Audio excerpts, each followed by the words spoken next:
Vou chamar esse tipo de vídeo de Devolante, que é o devocional lunch, almoço em inglês. O que você acha? É uma boa, né? Comenta aí pra saber. Eu achei genial.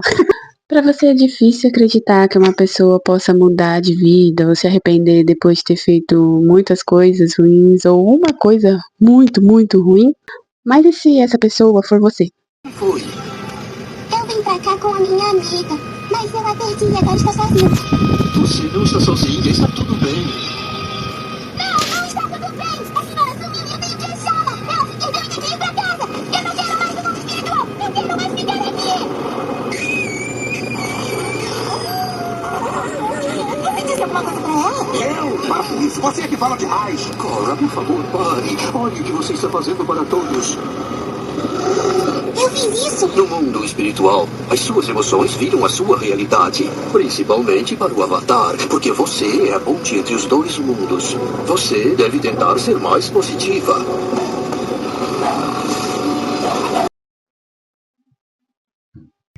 Mas a gente também pode traduzir as palavras do tio Airo com: são os olhos a lâmpada do corpo. Se os seus olhos forem bons, todo o seu corpo será luminoso. Se, porém, os seus olhos forem maus, todo o teu corpo estará em trevas. Já aviso que esse vídeo não é direcionado para as pessoas que estão andando aí certinho, de boas e que foram prejudicados por alguém, estão com dificuldade para perdoar, não é isso. Estou querendo conversar especificamente com pessoas que fizeram burrada e não estão sabendo lidar com isso, não estão conseguindo lidar consigo mesmo ou estão fugindo de todas as formas possíveis da realidade que se transformou por causa do que você fez.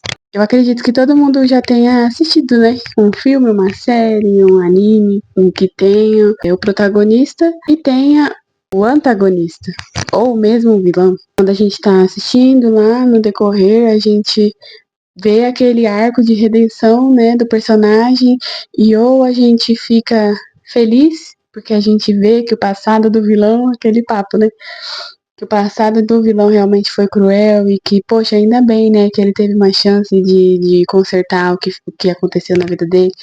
Ou a gente fica muito bravo de tipo, mano, não, esse ser humaninho aí é tão ruim que ele devia continuar sendo um vilão pra ele morrer na última vez e alguém acabar com a vida dele.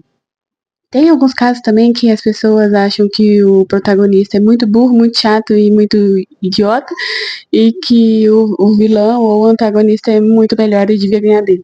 E apesar da nossa vida não ser igual um filme, ou um anime, ou uma série que a gente assiste, no sentido de que talvez pode até ser que a gente não faça coisas tão ruins assim, tipo matar uma aldeia inteira com crianças e mulheres e animais, ou sai roubando um banco internacional na Avenida Paulista, mas talvez.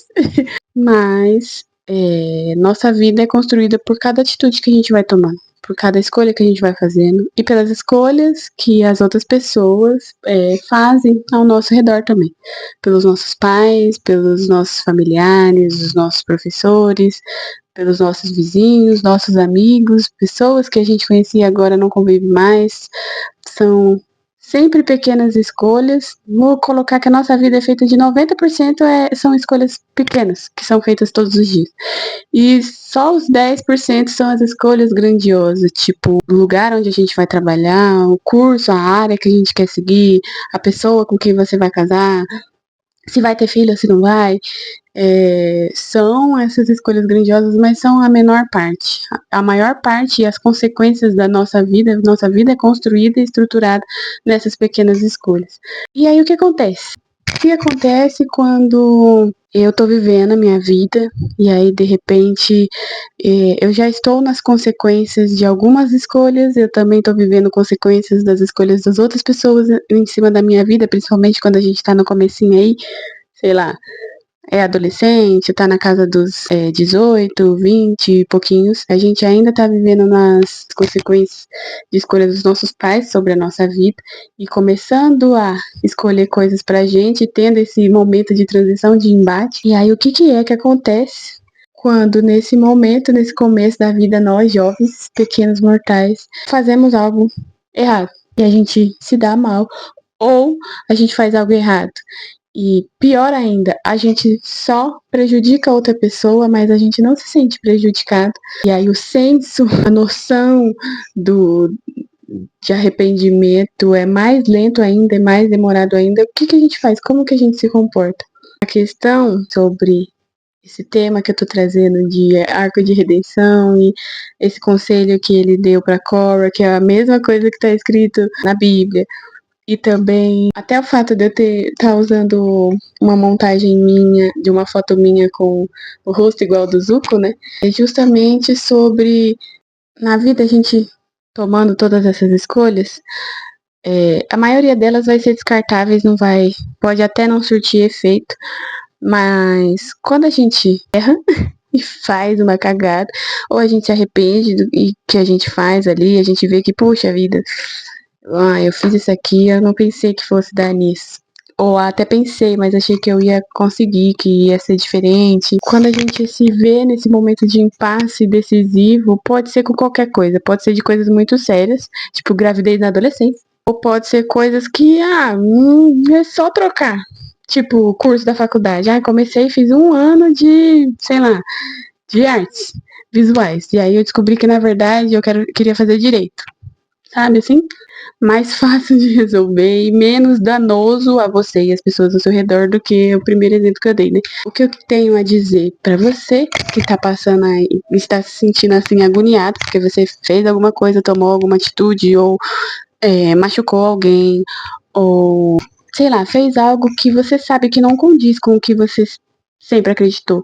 Você tomou uma atitude que você sabe que nem você tomaria, mas por alguma circunstância, por ter sido levado pelas suas emoções, por ter sido levado pelo contexto do que você está vivendo, você achou que tomar essa atitude naquele momento seria justificável. Primeira coisa que eu tenho a dizer é que, sim, a maioria das vezes a gente tem explicações para as nossas atitudes, mas nem tudo é justificado. Da mesma forma é quando as pessoas fazem ou falam alguma coisa para nós que nós recebemos muito mal, e aí elas até têm uma explicação. Por que elas falaram isso, por que elas fizeram, por que elas foram, por que elas saíram, por que elas voltaram. Não é justificado. Então, a primeira coisa que a gente precisa fazer é tomar essa consciência. Você pode até ter uma explicação, eu posso até ter uma explicação, mas não é justificado. Não serve para justificar, para pagar o que você fez. Beleza, ninguém vai morrer por causa disso. A gente parte pro próximo passo, que é você entende que você é um ser humano. E você tem muitas chances de ser. Vou tentar falar com uma palavra melhor, que a palavra que veio aqui foi muito ruim. Você tem muitas chances de ser um bocó. De fazer muita besteira mesmo. Sim, isso mesmo. Você vai errar muito. E ainda dependendo do lugar que você mora, dependendo da família que você teve, dependendo da criação que você teve ou não, tudo ao seu redor, você é a construção de tudo que tem ao seu redor. A chance de você cometer erros e fazer besteira e chatear as pessoas, porque apesar das suas intenções você fez o inverso, é muito grande. Você vai ter que lidar com isso. Para mim é muito difícil, particularmente falando. Eu sempre tive muita dificuldade. Sempre tive muita necessidade de agradar os outros. Não de eu ser aprovada, mas de eu me ver sendo útil para alguém, ajudando alguém. Inclusive, eu vou fazer um vídeo falando sobre isso mais pra frente. Mas você vai precisar lidar com isso. Você é um ser humano. Do mesmo jeito que a pessoa que errou com você, que você pensou, meu, como que esse ser humano foi capaz de fazer isso? Como que aquela criatura foi capaz de falar isso pra mim? É isso mesmo. Tem que lidar. Às vezes a gente vai falar besteira mesmo. E na hora que sai da nossa boca a gente se arrepende. Mas aí é que tá o terceiro passo da situação toda. Que é o que você vai fazer quando você olha no seu espelho e você vê lá a mancha da cagada que você fez no seu rosto. Isso é o que vai definir que tipo de personagem você é. Porque se eu falei uma besteira muito grande pra minha mãe, mas é porque ela tava me enchendo o saco, porque ela tava me cobrando, porque ela tava assim, porque ela isso, porque ela aquilo, eu posso ter todas as explicações. Mas dependendo do que eu falar, eu não tenho justificativa. Aí quando eu falo e eu vejo que aquilo feriu ela Talvez tanto quanto o que ela estava dizendo me feriu também. E vamos lá, deixando a observação aqui que eu não estou falando em situações de risco de vida, de relacionamentos tóxicos, que tem situações que a gente só tem que ir embora mesmo. Estou falando da vida normal, cotidiano. Todo mundo discute, todo mundo tem problema, é normal. Estou falando das situações comuns. A atitude que eu tomar nesse momento de consciência do segundo passo é o que vai determinar que tipo de pessoa que eu sou. Porque se eu xinguei, falei uma besteira, comparei, sei lá, trouxe uma memória da guerra muito grande na vida da pessoa que tava me enchendo o saco, significa que eu sou igual a ela, não. E se eu acho ela tão ruim, tão chata, tão isso, tão aquilo, e eu fui igual, e aí? É isso que eu quero me tornar? Eu acho que não. Mas se mesmo me dando vontade de arrancar meus cabelos, eu saio da situação ou eu deixo ela brigando sozinha, porque onde um não quer, os dois não brigam, eu vou estar escolhendo que tipo de pessoa que eu vou ser. A partir do momento que eu tomo a consciência da cagada que eu fiz, do erro que eu cometi, do desprezo e de qualquer coisa que tenha sido feito, de qualquer coisa que eu tenha feito ou falado ali, e eu decido ou consertar, ou me arrepender e me desculpar, ou devolver algum dano que eu tenha cometido. Por exemplo, sei lá, às vezes você roubou dinheiro da carteira da sua avó. E aí você acha que, tá de boa, ela nem vai perceber mesmo, porque ela é uma velha, e eu queria muito comprar aquele negócio que eu comprei, mas era o dinheiro que ela ia usar para comprar pão e bolo e café quando você fosse lá. Ou era o dinheiro que ela ia usar para comprar mistura. Era o dinheiro que ela ia usar. Não importa, era dela. Pra ser sincera, nem importa por que ela ia usar. O que importa é que era dela. E você foi lá e tirou. E aí, nesse caso, por exemplo, você toma consciência e fala: puxa vida, ainda que ela não tenha visto o dano que eu causei, mas eu causei um dano. E ela vai sentir falta, mesmo que ela não saiba que fui eu. Você pode ir lá e devolver. Ou pode ir lá e pedir desculpa, falar, tô sem dinheiro, mas quando tiver eu te devolvo. E isso aplicado para todas as outras situações da nossa vida. Quando a gente chateia nossos amigos, quando a gente fala alguma coisa, de novo, para nossa família, para namorada, pro primo, pro professor. Porque a gente tá num costume, eu tô me colocando na situação mesmo, tá? Mas eu sinto que a nossa geração tá muito num costume de ficar se defendendo o tempo todo. E sempre ter uma justificativa. Sempre querer colocar como justificativa, né? Mas é porque a menina falou mal do meu cabelo, eu fui lá e grudei chiclete no cabelo dela pra ela aprender. Mas é porque o meu professor, ele só fica brigando comigo na sala. Eu fui lá e eu respondi mesmo que eu aluguei um triplex. A gente não tá cortando brigas. Sabe? Se alguém joga uma pedra na gente, a gente quer pegar a faca e na pessoa. E que tipo de sociedade a gente tá vivendo? A gente se desenvolveu todos esses centenas e centenas de anos para virar uma sociedade moderna. A gente saiu lá da Mesopotâmia, olho por olho, dente por dente, para voltar para isso agora? Tendo TikTok, tendo celular com internet na mão, podendo pegar Uber, sabe? A gente evoluiu, a gente não pode mais se comportar dessa forma, mas eu vejo as pessoas ao redor, na internet e até em mim mesma, principalmente, é por isso que eu estou fazendo esse vídeo, resquícios ainda desse comportamento instintivo do ser humano, de que eu preciso me proteger, e se alguém fizer contra mim, eu vou lá e eu faço o pior, que é pra pessoa se arrepender. Se arrepender do quê? Você não está controlando e não está se comportando como você mesmo deseja ser, como você mesmo quer ser, com aonde você quer chegar. E você acha que com o que você fizer você vai mudar a vida da outra pessoa? Não vai, né? O resumo todo dessa obra, como eu falei, estou falando aqui, minha intenção era conversar diretamente com quem deu de cara no espelho, olhou e falou, talvez eu tenha vivido a minha vida, ou eu tenha feito algo específico no passado ou recentemente que me deixa assim como se fosse o Zuko. Eu tô arrependido, tô naquele episódio lá tentando fazer amizade, que todo mundo desconfiado de mim, tipo, agora? Tem uma frase que eu vi numa pregação do Luciano Subirá, era ele falando sobre pessoas começando de novo. No caso de pessoas que já estavam caminhando com Jesus, estavam indo para a igreja, mas aí por alguma situação, fizeram alguma coisa, caíram e aí tem que começar tudo de novo, construir de novo. E aí tem um momento que ele fala que o mundo, ele é tardio em perdoar. O Senhor, ele perdoa a gente, ele faz a gente levantar de novo vivendo as consequências, mas ele nos perdoa. O mundo não. O mundo, ele é tardio em perdoar.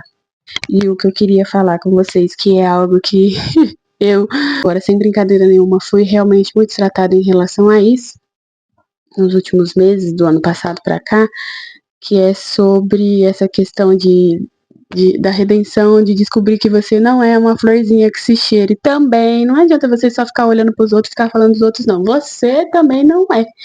Que se por algum momento você fizer as coisas que passam pela sua cabeça, você vai ver que você também não é uma boa pessoa.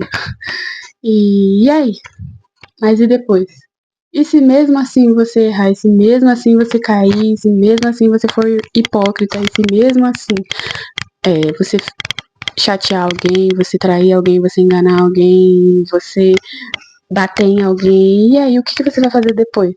É isso que vai determinar e vai definindo o rumo da sua vida. Se quando eu erro eu me arrependo, se quando eu erro eu paro de fazer, se quando eu erro eu vou lá, peço desculpa, falo com a pessoa, e por mais que ela não aceite, eu deixo ali de coração sincero, não só pra falar que fez. Igual de Davi, lá, o Senhor falava que Davi era um homem segundo o coração dele, e eu nunca entendi por quê, até que eu passei por essas circunstâncias e eu pensei, tá, entendi, realmente, Davi era um homem segundo o coração de Deus, porque por mais que ele fosse um burro, mas quando Deus virava e falava, meu filho, jura que você tá fazendo isso? Ele se arrependia, se consertava, pedia perdão e bola pra frente. E eu quero ser mais assim, mais simples, né, na vida. E eu espero que você que está assistindo esse vídeo também possa pensar um pouquinho aí. Mesmo que você tenha assistido e você não tenha feito nada, só tenha assistido por assistir, mas pensar aí na sua vida, nas circunstâncias, se não aconteceu, algum momento vai acontecer. Todo mundo é absolutamente normal. Se você não tem dificuldade do arrepender, do reconhecer, do ir pedir desculpa, do consertar o que você mesmo quebrou sem querer ou querendo também, agradeça a quem te ensinou isso. Porque de alguma forma você aprendeu. A gente não aprende a ser bom sozinho. Olha o mundo doido do jeito que tá lá fora. A gente não aprende a ser bom sozinho. Então agradeça quem te ensinou, quem te educou, quem te colocou aí bons costumes. Porque realmente é difícil de quebrar esses padrões de comportamento de modo de defesa ativado. Mas vale a pena.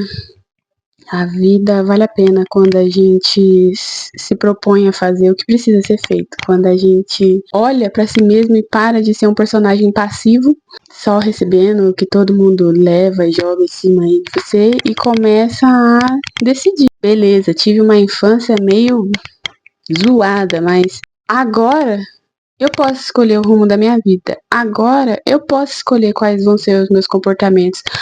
Não é porque minha mãe me dava uma cintada, um couro, toda vez que eu quebrava um prato, que eu preciso continuar chorando e me culpando e me sentindo o pior ser humano da face da terra só porque eu quebrei um prato da minha própria casa. Eu posso conscientemente mudar isso, sabe? Trazer, enfiar na sua cabeça consciência de quem você é, para a partir daí pensar quem você quer se tornar e o que você precisa fazer para se tornar isso aí que você pensa, isso aqui é legal. E acho que isso é toda essa carga emocional e reflexiva tá dentro dos arcos de redenção de todos esses personagens aí que eu coloquei. E está no meu também, sem dúvida nenhuma. Em algum momento nós vamos passar pelo arco de redenção da nossa vida. E o que a gente vai fazer, né? Vai continuar ou vai aceitar Tipo, ai, nossa, eu errei, eu realmente sou uma droga, eu não devia existir, eu devia... Ou a gente vai olhar e falar, vacilei. Vou ter que lutar muito pra me recuperar disso, pra recuperar as pessoas disso. Mas eu vou, porque é essa vida que eu quero viver. Só depende da gente. Infelizmente ou não, nossa vida só depende de nós. No meu caso, deposito minhas vidas nas mãos do meu Senhor Jesus. Agora, eu realmente tenho vivido isso, experimentado essa questão do sair do piloto automático e estar vivendo intencionalmente, consciente de mim mesma. Podia ter feito isso antes e evitado muitos outros problemas, mas todas essas dores e todas essas guerras e todas as coisas tenebrosas que eu vivi, que eu fiz, foram as que me colocaram de joelhos na cruz. Então, gostaria que tivesse sido melhor, mas que bom que pelo menos eu encontrei ele. E é isso, eu acho. Uma ótima semana pra você. Vou chamar esse tipo de vídeo de devolante, que é o devocional lunch, almoço em inglês. O que você acha? É uma boa, né? Comenta aí pra saber. Eu achei genial. Minha mente me contou aqui, me deu esse nome, eu falei, é verdade, você tá certo. Ou não, né? Se for ruim, se for feio, se for brega, qualquer coisa a gente vai adaptando aí. Uma ótima semana pra você, bom almoço aí, espero que você já esteja de buchinho cheio. E até o próximo vlog ou o próximo devocional. Um beijo, um queijo, tchau!